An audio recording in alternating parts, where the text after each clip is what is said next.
you can insert any product into that system, looking at your numbers, having solid product to market fit, and you'll find the path, right? Some people will take 2 weeks, some people will take 2 years, but I think everyone can find that if they continually follow that process. And I think you have to create your vision so big that other people can fit their vision within it. When I start to kind of like come up with all these ideas and start really thinking about like, maybe I'll do something new, it's actually a trigger to me to go, what the hell am I trying? What am I avoiding in my business? Because there's usually a bottleneck there that you're like, I know I need to go and tackle. This is founder therapy 101 right here. This is that might be one of the most insightful things that we've ever had said on this podcast. Truly.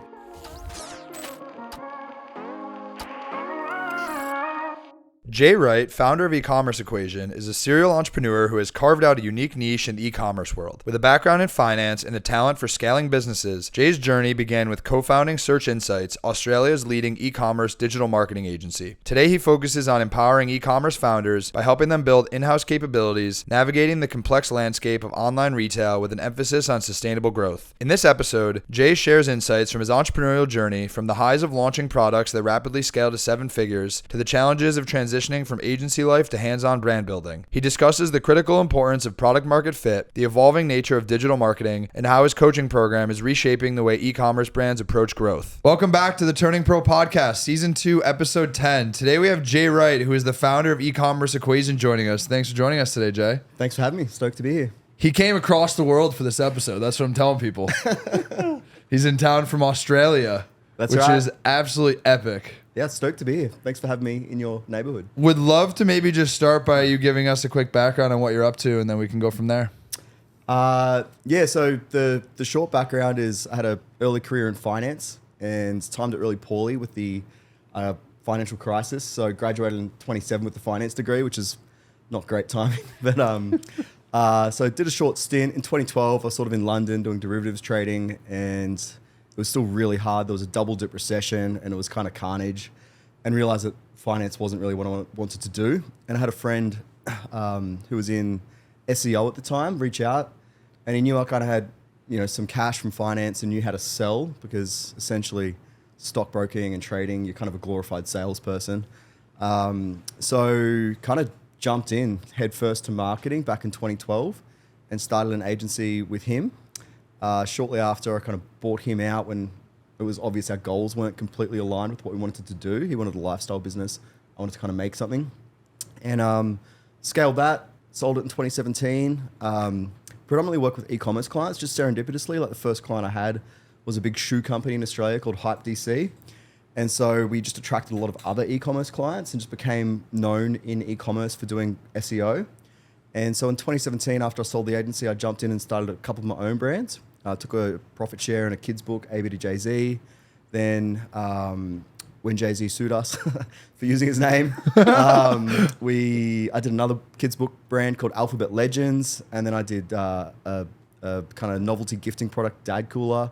And then also started a Tupperware brand called Yabby. So did sort of 4 brands in 5 years and had a real different experience from going from agency side to actually founder side, and understanding like what the founder journey was like, why they had such hesitation to scaling with paid media, and really kind of understood the full spectrum of not just demand generation, but the supply chain and how an e-commerce business works.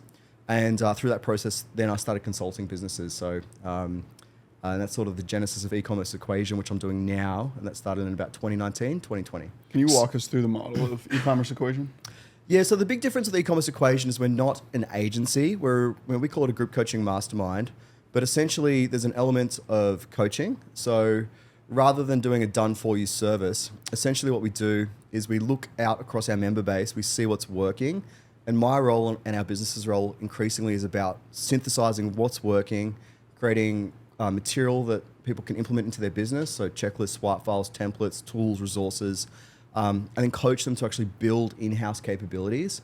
And I think there's a really big demand for that right now. I think in COVID, there was a huge e-commerce boom, obviously. And then that was followed by a huge agency boom where there was just a glut of service providers. And it was kind of easy in 2020, 2021 for people to get results. But with iOS 14, I think the tide really went out. And a lot of these agencies with their, kind of cheap resourcing were really exposed for what they are. And I think it's just scorched earth right now, where a lot of people have just been so burnt by agencies, particularly media buying agencies, that they're just keen to have that capability in-house.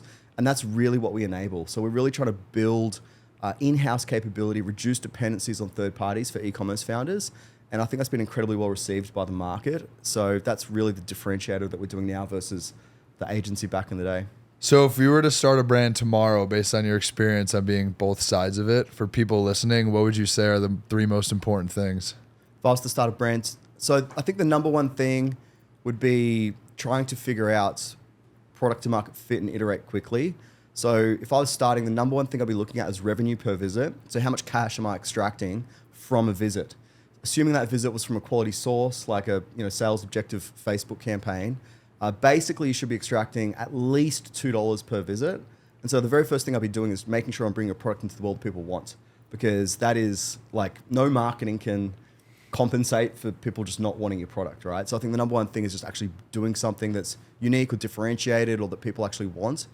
The second thing I'll be doing is getting really clear on my numbers. So I'm a huge fan of the theory of constraints, and that's what we teach. So essentially, we benchmark to thousands of brands.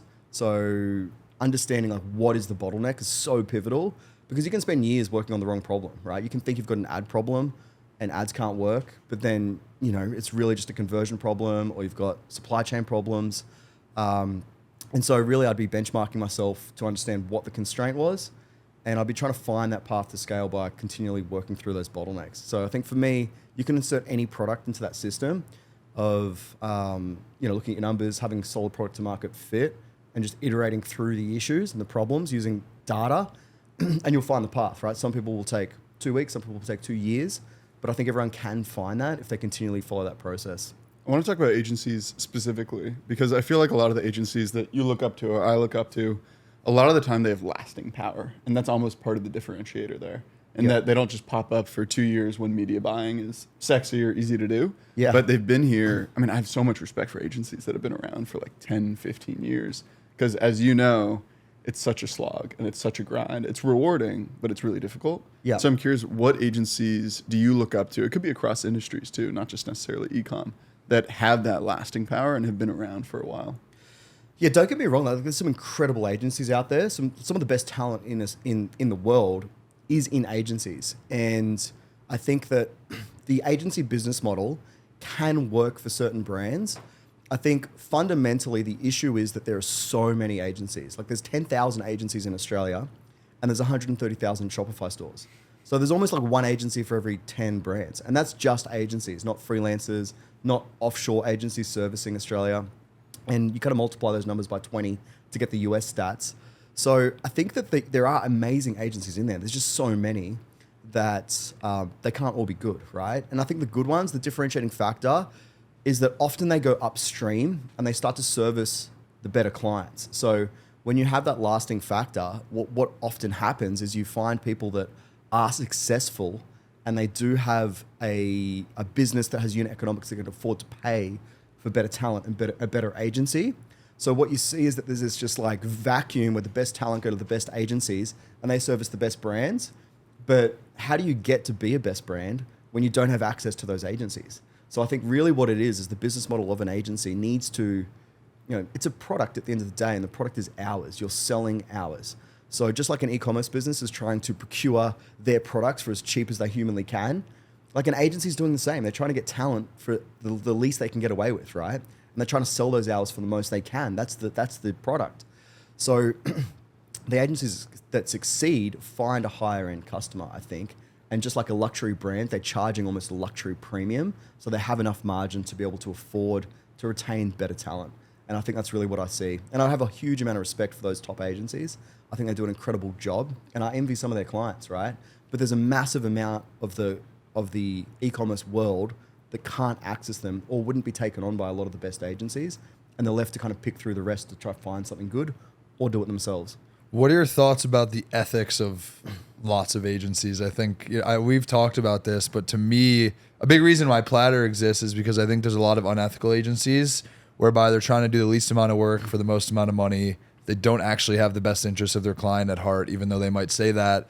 And so I think in some instances, the concept of agency gets a bad rap because you have some people out there that are doing bad work, but that's not necessarily all of them. But I think, to me, I really appreciate what you're doing, where you're trying to empower people to be able to live without them. Because in some way, like, an agency can also be a crutch if you can't ever grow past it, right? Yeah, 100%. Look, I think like any business, the ethics are just, there's a wide range, right? There's some incredible people out there. But one of the reasons I sold my agency in 2017 was because every day I was faced with the choice of, do I want to make money, or do I want to service this client to the degree that it's going to take to get them success? And that's a contradiction, right? Because they have a mandated retainer, there's a certain amount of hours, you've got your profit baked in, but sometimes it's just not enough, right? So it was a pretty hard place to be for me as an agency owner. And what broke was me, because I would put myself into those situations to try and help and to try and get the result while also trying to put food on the table, essentially. So it's a very stressful place to be. And I can see for some people that don't have a mission outside of making money, that they would sort of compromise on the morals and just do whatever it took to get the dollar, make promises, hold people in contracts. And we all know what those experiences are like for people. So yeah, but there's a wide spectrum, right? I think some people do amazing work and have a mission outside of just making cash. They really sincerely want to help brands. But it's a pretty big spectrum, I think, as everyone can relate who's used an agency. How do you vet that genuine care for whatever customer you're serving, right? If we're, say, we work with B2B companies. Yeah. It's like, how can you, like, if someone's meeting me, how can they tell that I genuinely care about, like, the founders or the head of contents we're serving? Or for a brand, maybe talking to an agency, like a retention agency, how can they tell that that agency really cares about this ICP, isn't just in it for the money?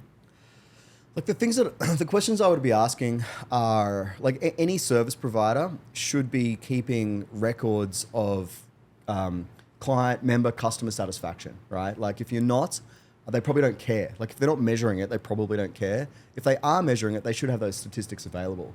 So across hundreds of our members, we survey NPS, Net Promoter Score, which I think is like probably one of the best metrics.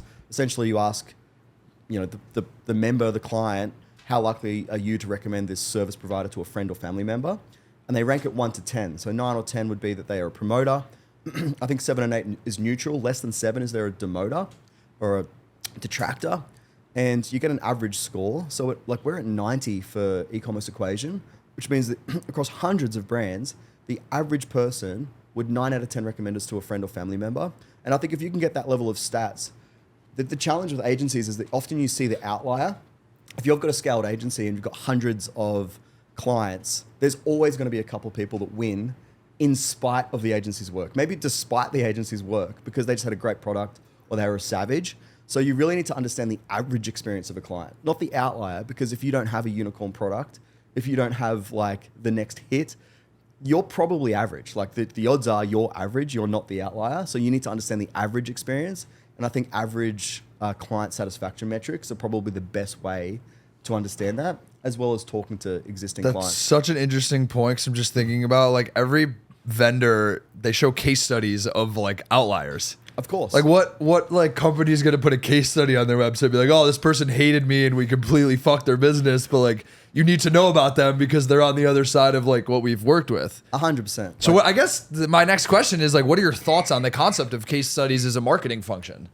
Case studies work because there's an element of social proof, right? So I think essentially what you're doing is you're peacocking, saying we've got this lighthouse client, and through social proof, these guys chose to work with us, so other people should. So I think it's good to attract people, and I understand why people do use case studies, but I think that if I was a brand, I would really try and go beyond the surface level case study. So I think like just the sheer volume of case studies is important as well, but also just trying to understand like what is the average experience, because you're probably average, right? And so you're probably going to get the average experience. And so yeah, I think case studies are prolific. I have a little bit of an issue with them because I do think that they're not always representative of the average experience.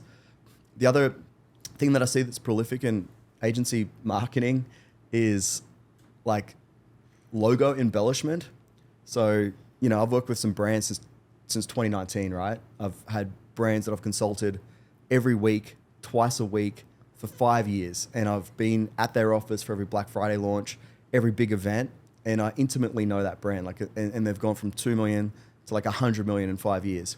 And I'll see their logo on an agency's website, and I'll go and ask the founder, like, have these guys worked with you? And they'll say, yeah, I think I did an email design for like $100 like 3 years ago, but their logo's like smack bang on their website, Pride Place. And the presupposition with that is that they've been instrumental in that growth, but essentially they're just trying to latch on to the coattails of that brand and signal that they are relevant. So I think there's a lot of like these presuppositions and positionings that aren't 100% truthful. And really, I think brands just really need to like talk to existing clients and understand what's going on beyond just the surface level market. That's on the SaaS side too. I actually saw our logo. I think I mentioned something to him about it. I saw our logo on someone's website.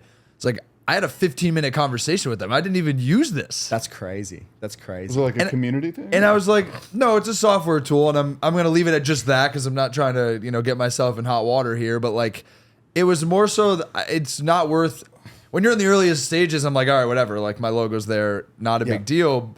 And I didn't care enough to go say something. But I'm also like, what is your benchmark for just slapping logos on here? Because there is probably someone who's going to get extremely pissed off by seeing this here. Yeah, or like you're sort of complicit, right? If someone goes, wow, Platter's using them, they must be good. Yeah. And so it's like it's an implicit recommendation, if you're on there. So I think there's an increasing awareness of these things from the market. And I think people are starting to ask deeper questions. Like I want to talk to members. I want to see average performance metrics. And I think that's great. So I think the education is starting to come through a little bit in the market, and people are seeing a little bit beyond these marketing tactics, because often they have been lured in and burnt. And so I think people are a little bit more eyes wide open now.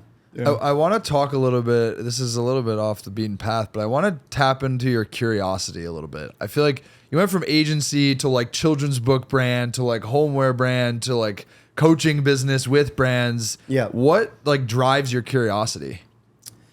I think I just like building stuff, and it's been really hard.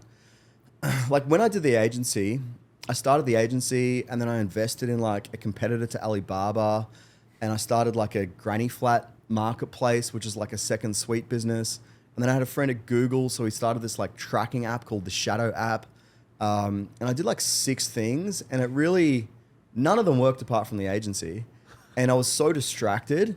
So I think like a lot of people that have the entrepreneurial itch love that genesis stage, like starting stuff. And it's so exciting and alluring. And I'm the same. Like I have a Slack channel to myself, which is just ideas, And he probably has auto reply on the Slack channel when he says an idea. It says constantly. stay focused. Yeah, stay focused. Don't do it. Your family's like, who are you paying? Yeah. So now I think like focus is key. So like if I'd have just invested all of that energy and funneled it into the agency would have been 10 times as big when I sold it. And I think like over the last 5 years, that discipline to focus in and try find like opportunities internally to be entrepreneurial has been pivotal. So, I'm here in the US, and we're building our US community now after, really making great inroads in Australia. But that to me is like an entrepreneurial challenge, right? So I'm here and it's a different market. There's different ways of accessing people. There's different challenges. There's like different ways of scaling brands. Like there's Amazon, which isn't as prolific in Australia.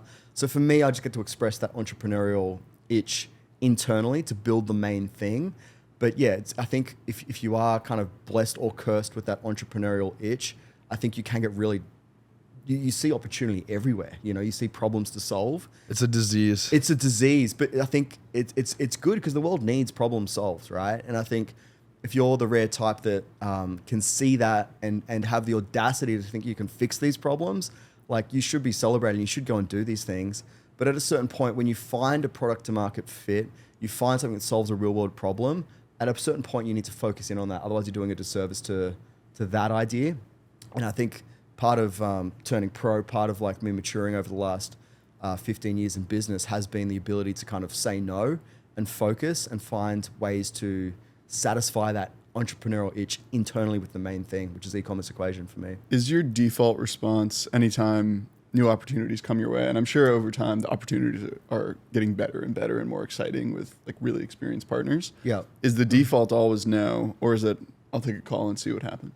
I'll always take a call. I'll always take a call. And because I think it's also how you stay across what's happening in the marketplace. especially this current era, there's a lot of change. So I think I'll always take a call, but I haven't started anything for for 5 years, right? So, and I haven't actually invested in anything, and I took like a bunch of secondary at the start of this year.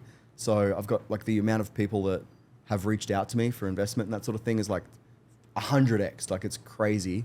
So it's sort of in the media a little bit in January. Do they all know that you took secondaries? I think so, yeah. So like, you know, Someone They're like, told them. Jay's sitting on cash. Someone get him. yeah, it was kind of in the media a little bit and stuff in our like financial review. So, so that's also hard because, you know, if you invest in something, you also want to sort of support it. And if I was to invest in something, I think I would invest in things that I could influence the outcome. Like we have massive distribution in Australia.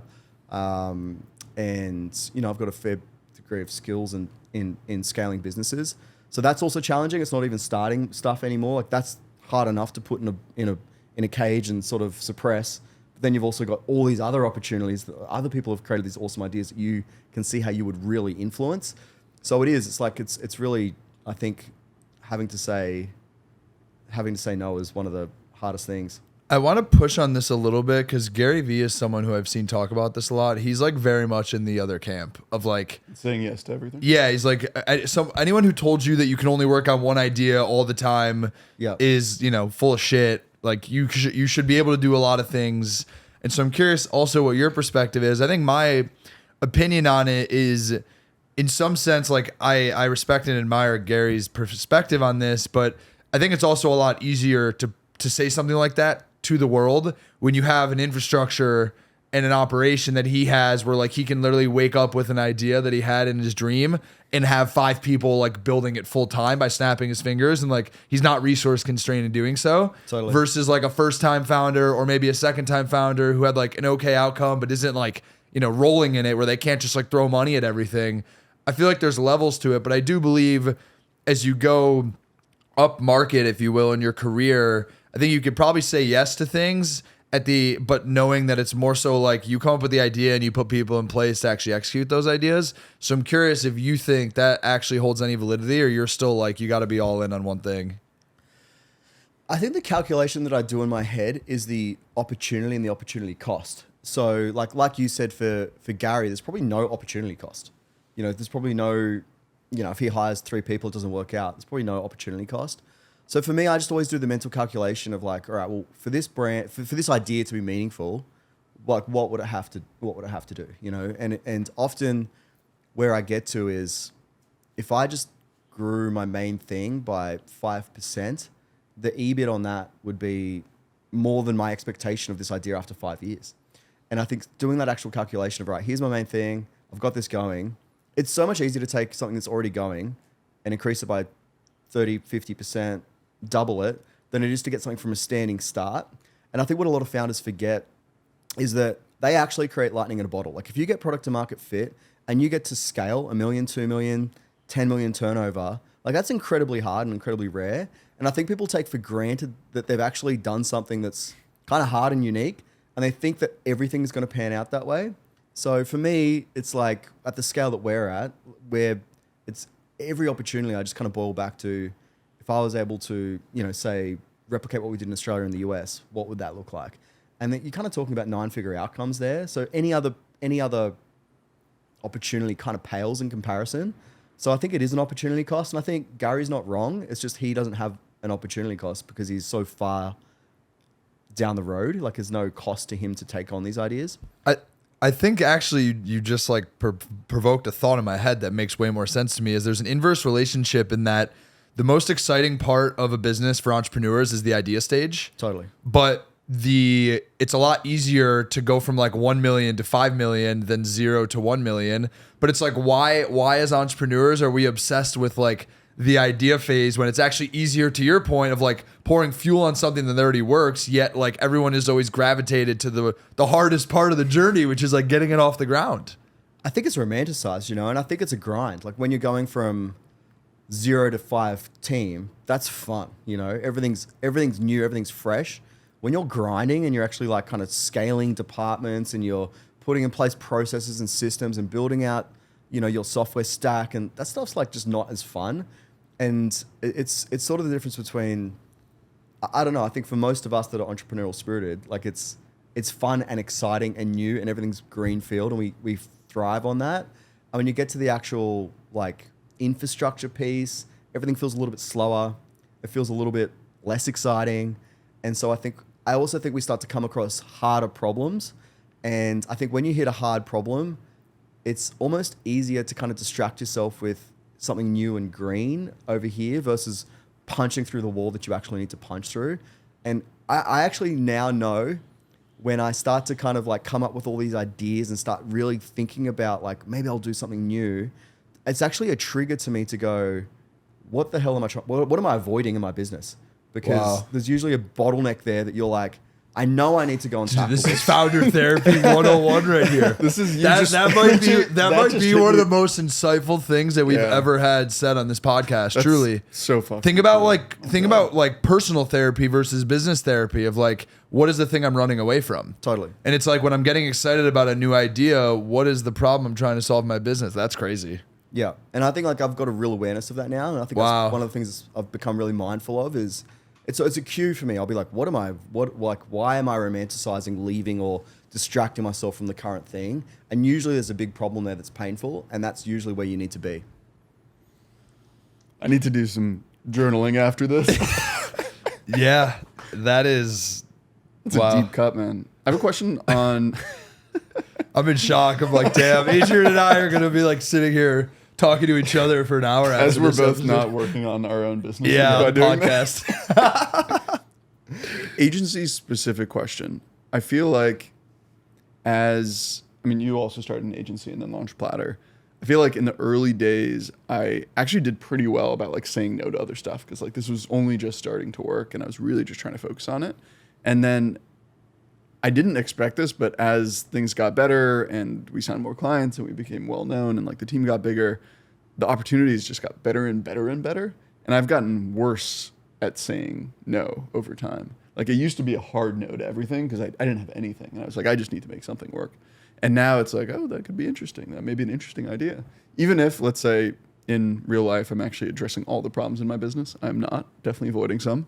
But even in that case, I feel like, the potential partners get more experienced and get more exciting to work with. Like sometimes with a new project, it's not just the idea. It's like, I just want to work with this, like with you. It's like, let's just go build something together. I didn't think it would become this. And I feel like over time, it's not just like the financial outcome of something. It's like, I just want to go build something with this person. Yep. Does that ever get tempting to you? It doesn't. Like I think I do that. The hard part is the investment piece, like because that really excites me. Like to have upside while someone else is operating it, like that's really exciting to me. I think what I've found is that through Ecommerce Equation, as we've scaled, the caliber of people that I get to work with in the business is extremely exciting. Like we've just hired a bit of a C-suite. So I've got a CFO, chief of staff, chief product officer, and I actually didn't know that level of talent existed. So, often when I would hire someone, I would hope that they would be better than me at their respective discipline. But now I'm hiring people where they're better than me at everything, And it's just like, and when you see them operate at that level, it just actually changes your whole perspective of what talent is. And I think often what I get attracted to in investments or other businesses is what I'm like. I'm like, oh, wow, you've got this great idea and you've got the same kind of energy. And as our business has grown and like the people that are in the business now, they have a different energy. They have a different set of skills. And it's almost the skills that I want but don't possess. Like it's real business building stuff. So for me, like, again, I just find an opportunity to express that desire within my main thing, which is now I get like my CFO, my chief of staff, I'm like just in awe of their business acumen. Like they're 20, 30-year veterans of business and retail and finance. And so I think that it's a complementary skill set to mine, but I still get to express that excitement to work with new people, but internally. So I don't think it's that different than the idea phase either. Okay, but here's the obvious question. Why don't you have a fund inside of Ecommerce Equation that is investing in these brands where you are the first person to actually see the trajectory that they're on? Yeah, like 100%. Like the seat I sit in, I get to see. I can tell when people every week on a Wednesday we have a kickoff call, and we'll welcome 10, 20, 30 new brands to our community every single week, and I get to look at their metrics, and I can see the founder, and I can see their product and their product to market fit, their metrics, and I reckon that I have a high degree of accuracy of knowing who's about to double, who's about to get to $1 million months. And it is very alluring to say like, well, do I want to front run that growth? But I think a bit of that is selfishness to say like, I want to take some of their upside. I think that the e-commerce equation infrastructure that we've built really enables brands almost to the same degree as me personally being in that business as an investor. So, I mean, it's a great idea, and it's 100% crossed my mind to say, well, we're going to create like an e-commerce fund. But I think a lot of the brands we scale profitably. Like we empower them to scale profitably. And even then, like if you were to take a brand and, scale it to 8 figures and they were to get, like a 2 revenue multiple, and I was to have 10 or 20% of that brand, like that $1 or $2 million outcome isn't significant anymore, So it still comes back to that equation, but it's 100% an idea that's crossed my mind. It crosses my mind daily, especially when I see brands and I'm like, you're going to make it. Like, I know you're going to be a winner. It, All right, so here's my next question then. So you've met, hundreds of founders at this point, like specifically on the brand side. Yeah. What would you say are the characteristics that separate the top 1% of those? Yeah, great question. So we do live events in Australia and New Zealand. And in March, we went around Australia to all the capital cities. And in Sydney, we had an event. And my favorite thing is to just hot seat people that are crushing it. And we had a panel, and one of the founders on the panel, Sam, asked a question, which was, how did you approach Ecommerce Equation when you started? And what she said was very interesting. So she said she had a very significant brand, like it was stocked in Mecca, and she'd had 8 agencies over 2 years and had just completely plateaued. So she hadn't been able to break through a couple $100,000 a month. And she said she told her whole team, like, no one talked to me for 8 weeks. Like, this is the biggest problem in our business, and I'm solving it, right? And so when she did our training and she went through the program, she was on every single coaching call. And we have like 2 to 3 coaching calls a day. And she was on every single one. Like every day, Sam was there. Like I never logged in and didn't see her, right? And she said she watched the training 15 times in that first month. So she really immersed herself. And I think that like volume and intensity is a characteristic that I think really defines brands that are going to succeed. And after that hot seat, Sam had people coming up to her and saying, I never thought to like watch the videos again, or I didn't like, wow, I didn't know, I didn't even think that I should, reinforce that learning. So I think like volume and intensity is just such a characteristic of people that are going to crush it. Like if I see people filling out their data daily, if I see them like logging into the portal every day, consuming the training and really implementing it, and they're on like every single coaching call, they're going to make it, And the ones that sort of like take a wait and see approach, or they're not taking as much personal responsibility, like I'll see if this works out for me, I think they're the ones that may get success, but it's also probably less certain. So you can kind of tell there's people that rock up with that level of intensity and volume and discipline, and they're doing the stuff. Like these are creative founders. Like people bring a product into the world. They don't want to be marketing experts, but they know that like really there's 2 jobs: to bring a product into the world that people want, and then to sell it. And so to abdicate responsibility for like half of the equation of an e-commerce business is madness, right? So the people that actually go, look, I like making products. I like creating stuff, but I know this is my responsibility to my brand and to my community as well. And the people that show up and actually tackle that head on, they're the ones that, they're going to make it, And I think, so volume, intensity, and kind of ownership, I think. That was a hell of an answer, man. What's what brand are you most excited about right now?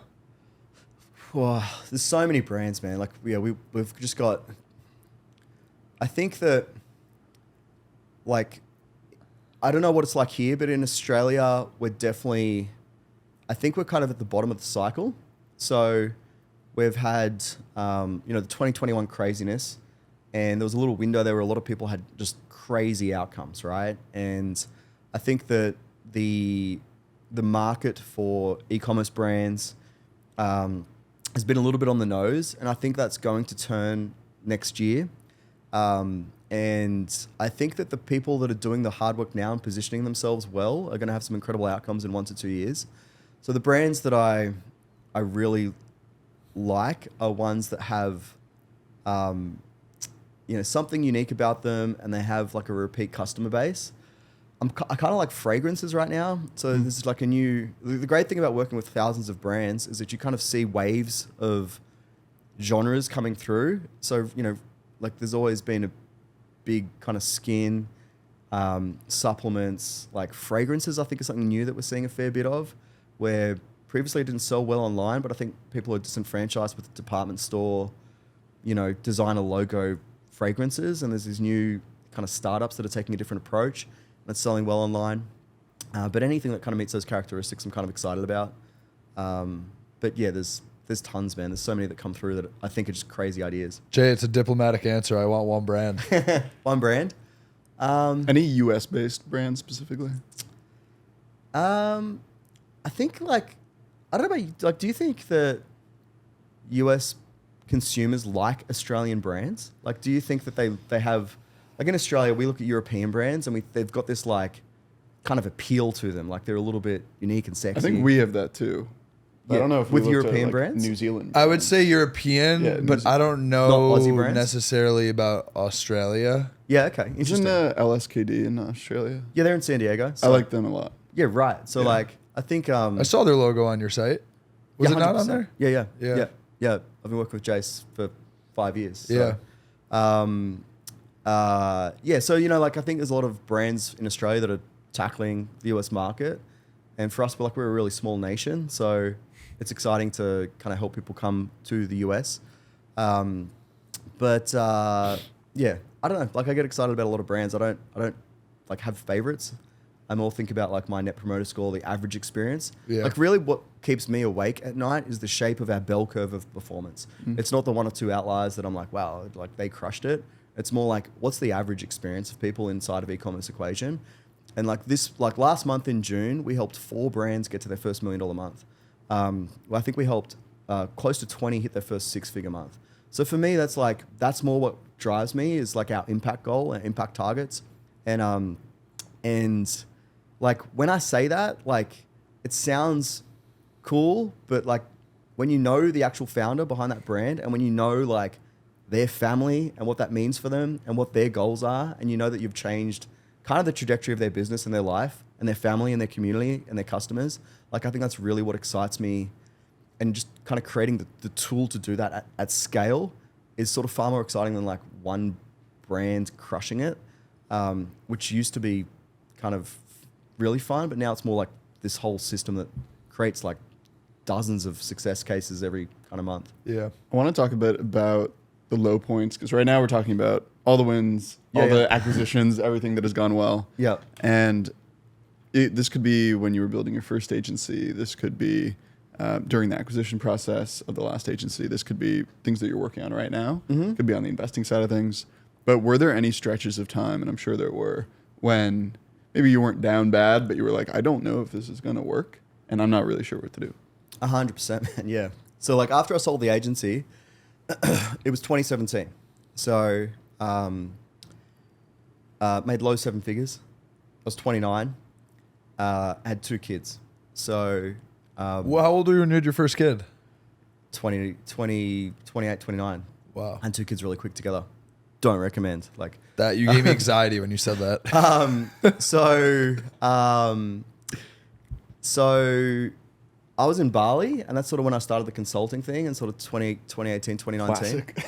And, Wait, so you were in Bali with 2 kids? Yeah. That is so cool. Ecom consulting. Wow. Yeah. Cliche. You're a legend. On Jay. You're a brand. legend. You're a legend just for that statement.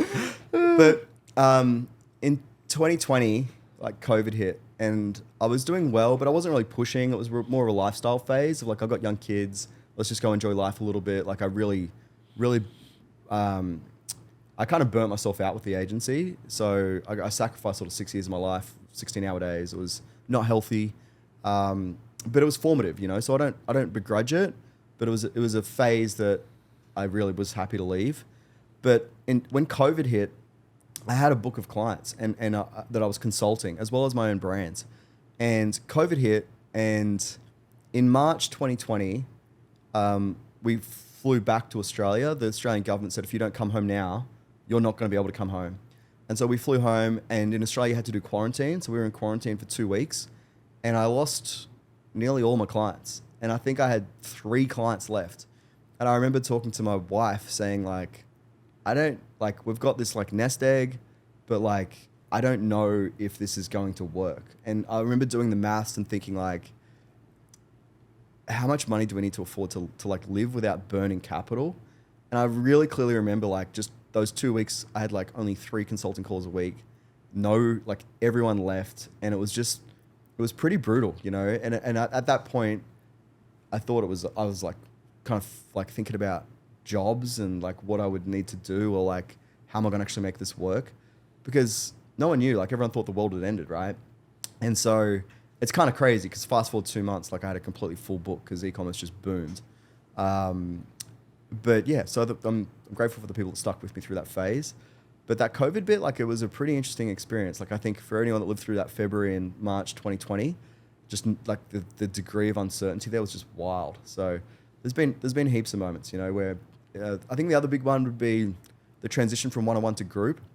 So I was just, you know, there was during COVID, it just boomed, right? So I went from like no clients, thinking I was going to have to get a job packing shelves and Woolies, to you know, basically doing $1 million as a consultant by myself.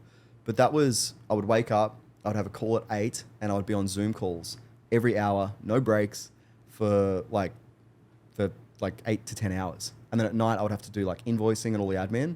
And so in the space of like 6 months, it went from like famine to feast. But that was also a very challenging period.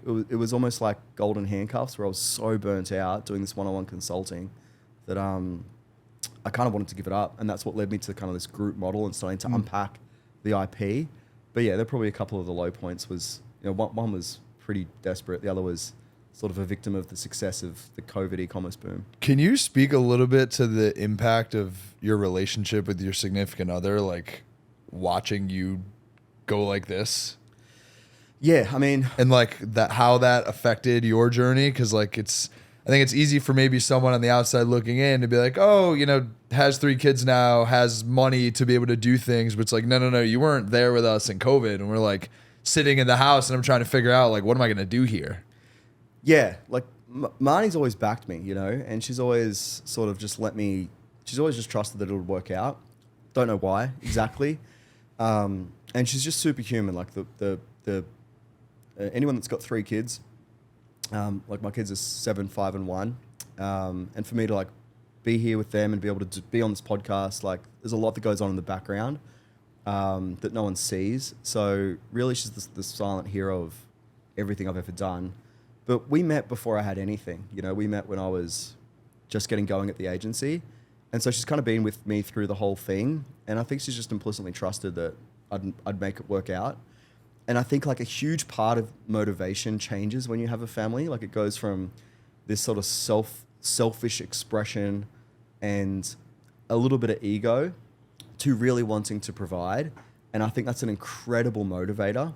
Like probably one of the best things I ever did, I haven't told many people this, was when we got back to Australia during COVID, and before I'd really scaled Ecommerce Equation into what it is, I bought a block of land with the cash from the agency essentially, and houses are really expensive in Australia. So I committed to building like my dream home, and I got a builder and I signed the contract to build like my family the home I really thought that they deserved, but I didn't get a loan for it. And it takes 18 months to build a house in Australia. So every month the building invoice would come due, right? So what that did for me was it created this existential motivation where I had to make enough money to pay the builder. And we're talking multiple $1 million build, right? So it was kind of very motivational to, and I think honestly, if I didn't do that, I wouldn't have pushed through and built Ecommerce Equation as fast and as far as I did, because every month I kind of had that existential motivation of like, I have to make this happen. And once you get to a certain scale in business, I think you kind of get comfortable, but that really helped me kind of push push through that and wanting to do that for my significant other, Marnie, and for my family. So it's been awesome. Like, I think a family, you know, I think, you know, before you have a family, you think it's going to be a significant detractor from your ability to succeed. But I think what it brings, like this motivation, this desire to provide, and, you know, some other responsibilities that are beyond yourself that you need to provide for, help you kind of build bigger and further, if that makes sense. And it's a different kind of motivation. More tactically, do you have a specific time of day that is your time, you're focused, whether it's email, deep work, whatever it is? Like, the schedule question is so interesting. Like, I don't really have a schedule I've stuck to over a long period of time. Like, there's phases where I'll wake up super early. There's phases where I'll work till midnight. I think, like, kids go through different cycles of like sleep stages, and so you kind of just need to be very adaptable. So really, like when I'm at home, I'll typically, you know, have even days differ, right? Some days I'll do school drop-offs, so I'll get to work at 10.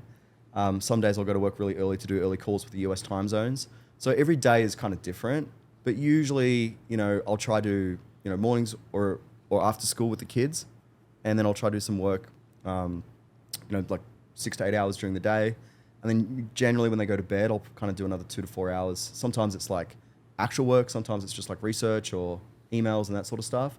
But I don't really have like a rigid schedule. It's kind of hard to have a rigid schedule. You just need to be really adaptable. And each day kind of looks different, if that makes sense. I feel like you have to be reactive to your kids. You have to be like, no, you're going to sleep now. Yeah. This is when you're waking up because I have a call. That's right. That's Dad right. has early 2 block hours tomorrow morning. Yeah, so you're check my actually gonna schedule. get You should have known. Go ahead. They don't care. I wanted to talk a little bit about, because Adrian is in this situation as well, but your experience as a solo founder. So I have co-founders. Yep. And I feel like looking back now, what we've accomplished, I feel like building a business as a solo founder is like 100 times harder than building it with co-founders. Yeah, I'd agree with that. Like you, yeah, I would 100% agree. I think one of the things that I did pretty early on that I think really helped overcome being a single founder was that I had mechanisms that aligned some really good people's interests with the business, almost to the extent that a co-founder would have. So for me, I had 3 key people in sales, product development, and member success that I gave a pretty significant profit share to. So it was sort of pseudo equity in a way, where they benefited in the upside of the business.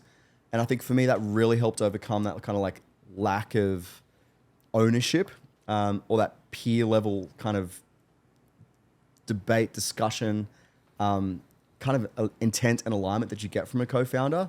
So it is different. Like you don't really have anyone that, you know, you can go to. So I kind of created that with this almost early stage senior leadership team through profit share functions. I love that. That's exactly what we did. Like Interesting. about 10 months ago or so. How'd you find it? So it was funny. It's 3 women, VP Ops, VP Content, and a Chief Revenue Officer, and 2 of them were former clients, and so Interesting. they actually knew the business really well. That's great. Another was a referral from another agency who we've been friends with for a while, an SEO agency, and I think the business was a lot less fun before they all came on, and they all came on kind of one by one, Nice. and it started to get more fun. But we just had our offsite in Mexico City last week, and there were a few moments that they came in a little earlier, and we were doing more of like an exec team offsite, and it really did feel like co-founders, because similarly we do like a pretty sizable revenue share with everyone. Yeah. And so on one hand, there are the more tactical use cases, like, hey, this thing is wrong, you have someone to vent to, you have someone to build together. Yeah. But I think the biggest thing is just like the camaraderie. Totally. You just have someone to enjoy it with, not just like when things are going wrong, but it's just fun when things are working. Yeah, you're in the trenches with someone else. It's not Yeah. like, you know, yeah, and I think you need that alignment and that ownership, sort of stakes on the table. So it was a big move at the time. Like it was like it was pretty sizable. It was a pretty sizable percentage, but I also think like having that accountability to someone else, like obviously their percentage profit share is going to be smaller than yours. So you really want to make that meaningful for them. And I think you do get a certain threshold where you almost reach the limit of what you need and what's comfortable for you. So when you can have some externality, like I really want that person to win, and I've kind of promised them that this profit share will turn into something, it will grow. I think that's also helpful to keep pushing. And I think like what I found through scaling e-commerce equation, where there was these very clear moments where there was stuff that I know I needed to do, and there were like phases of intensity to actually execute on what it took, whether it was building course material or building out teams rapidly. And I don't know if it was just me benefiting from that, like I would have done it. So I think creating these externalities through, committing to the building or committing to people in the business who were going to benefit from that upside, and I really wanted to make that meaningful for them, really helped me push when I could have easily been comfortable. Have you seen the MJ documentary? No, I didn't Really? watch it. Have you seen it? No. Oh, there's a great episode. I'll send you guys the clips after, but there's a great episode where he was talking about winning like his first championship, and that he would, in practice, he would like push the team so hard. And Michael Jordan famously is like a terrible person to practice with because he'd like make people cry, get in fights because he was pushing them every single day. But he had this great line once they first won, and he was saying like, I wanted to win, but I wanted them to win too. Yes. And I wanted them to win their first championship too. And that's why I was kind of like a dictator in practice and on the court. And again, you can talk about winning, but you can also talk about wealth generation. Like you may want to get rich, you want your team to get rich too. 100%. And I think that goes the entire way across any like vertical of success or vertical of happiness or wealth or anything like that. Agree. Yeah. And I think you have to create your vision so big that other people can fit their vision within it. And I think it really makes you expand like what is, what are you trying to achieve? And we have several people making $1 million a year from our business. When you think about how hard it is to make $1 million, but we have multiple people doing that, like I think you have to create that shell, that space, and that obviously expands your thing. But at a certain point, it has to be it doesn't have to be. I think some people are just like driven to make the number go up, but at a certain point, it doesn't mean anything more. So creating those opportunities for other people, I think, is key. Dude, I got to write that quote down on my wall. That was the second one of the. You have to make your vision God. so big that other people can fit their vision within yours.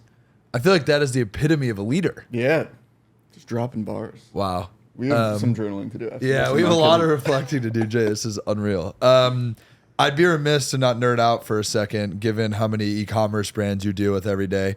What would you say are the biggest mistakes you see brands making on their e-commerce websites right now?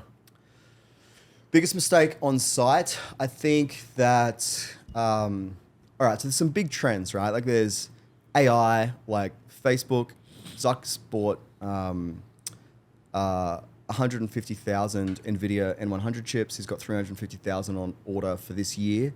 Advantage Plus shopping campaigns are becoming prolific. It's the fastest growing product that Meta's ever released. We spend about 300 million, 350 million a year on Meta. Collectively as a group, half of that go through Advantage Plus shopping campaigns. So what is happening is that media buying is becoming homogenized, right? The actual skill, when I first started teaching media buying, there was like 50 ad sets, $3 per ad set. You'd find a winning, it was just micromanagement. And now you can't even, really choose audiences anymore. So what's happening is contextually, media buying is becoming homogenized. So the differentiating factors are creative and what you do with the click. So I think what we're seeing is that, if the cost per click is kind of becoming homogenized and the differentiating factor is creative, firstly, brands are becoming creators, right? And I think that's one theme. But to your question, the other side of that click is what happens with it. So what's the revenue per visit from the click? And I think increasingly the brands that win that game, how do I extract more cash from every click, are the ones that are going to disproportionately win the auction and be able to scale. So what we're seeing is a lot more like chatter, a lot more sharing of incremental gains. So things like shipping insurance or, order editing with upsells or post-purchase upsell or gamification of the cart or gift with purchase, prize with purchase. Like I think all of these techniques and tactics that happen on page after the click increasingly will be the differentiating factor between brands that win and brands that kind of start losing out. That was the exact answer I was looking for. It's just reassurance that we're on the right track. Before we wrap, is there anything coming up in Q3, Q4 that you really want to highlight specifically within your business? Obviously Q4 is the making quarter, right? So we start planning now. Like we've actually got sessions on Black Friday in the community now. We have a huge event in Australia. It's our nationwide event. Everyone comes to my hometown of Newcastle, which is kind of a small town, but we're going to get 600 e-commerce brands there. and we do like a 2-day summit on literally Black Friday planning, I think it's going to make brands that attend $500,000 to $1 billion. Like last year was a quarter of a billion from brands that attended that summit. So for Q4, like it's such a focus, but the planning really starts this quarter for us. So I'm really excited to kind of share that with the community. And really, I think that the challenge that I have with Q4 is that I get brands reaching out to me in, October and November, and it's so hard because it's like, oh, like we've actually been working on this for 6 months, and we are able to kind of get people success with some quick wins, but the biggest results come from people that are sort of like in our world now and can go on that whole journey, be part of the August intensive, and kind of we have a 7-figure sales strategy, and so actually like building that into their business and all the systems that work with it. So for me, that's my main focus right now. We have the event next month. So, I was talking with my head of curriculum last night for hours, just kind of going through some of the material that we're going to be covering. Because we've been doing this for a couple of years, I'm really excited. We've got some brands coming in that did the training last year, and we've actually completely unpacked how they deployed those strategies. And it's really validating to actually see you teach something and then have it come to life. So I think those case studies are going to be epic, like actually showing like what their offers were, how much profit they made day by day, the revenue curves through the sale. So I'm really excited. So that's what I'm working on right now. It's just real deep Black Friday planning. Epic. I think one of the things that I'm most impressed by, as you're saying that, you're getting lit up about what you're excited about. There's so many, I feel like especially in founders that have maybe exited their first business or their second, or it's scaled up, especially folks that are in like info product or community focused or curriculum based companies, is you get to a certain point and like you don't have that excitement. Like we've interviewed some folks that are kind of like recently exited or multi-time exit, and they're still excited about it, but they don't know like they weren't talking to the head of curriculum last night and like riffing for hours about how to make sure you get it right. How have you made sure that you maintain that excitement? Were there any points that you were like, am I still excited about this? Or have you just been doing this for so long? You're like, this is my world. I love this. I just think it's the mission of Ecommerce Equation. Like when I left the agency, I made a conscious decision. I wouldn't say that we were bad vibes, but we didn't exist for the clients. We existed, I think, for the staff, like the team. I had ping pong tables, and it was like a very hedonistic environment. And we didn't do bad, but I don't think we like necessarily existed to help people.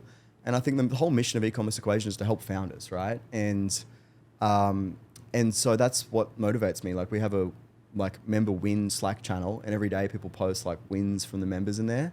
And so like our whole culture is just orientated around helping people win. And I think that so there's a book called I'll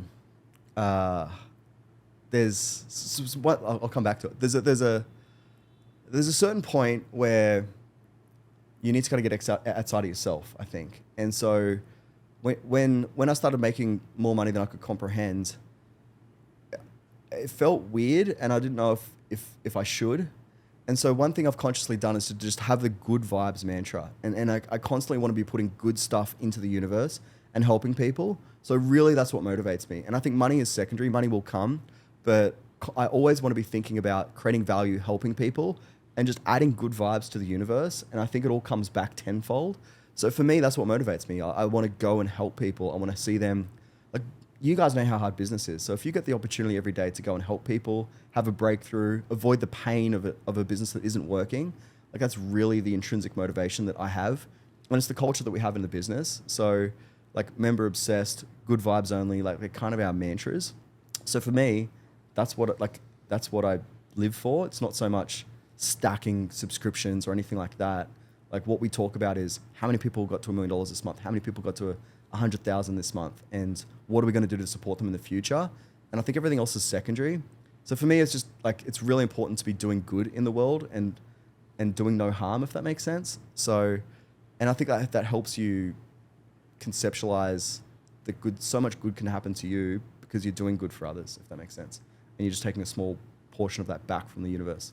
Sorry if that's spiritual, but I hope that makes sense. That's amazing. I think that's a great place to end. Honestly, that was a very good last thought. I think maybe you can just look at the camera, let everyone know where they can find you, what you're working on, and also I think you should highlight like who you're working with, because obviously a big part of you coming to the US right now was to expand what you're doing over in Australia, and I think there's probably a couple brand founders listening to this. Yeah, so Instagram, Jay Wright Official is probably the best place where I post the most. Our website's ecommerceequation.com.au. And yeah, if you're a founder with a brand and you've already got a product in market and you're trying to scale it, maybe you've not had success with agencies or you just want to build your internal capabilities, that's the core thing that we help. And I'd love to chat. So always open for a conversation. Just DM me and I can tell you more. Awesome. Thanks for coming on today. This was epic. This I was appreciate great. it. Thank you so much, guys. I'm grateful for the opportunity.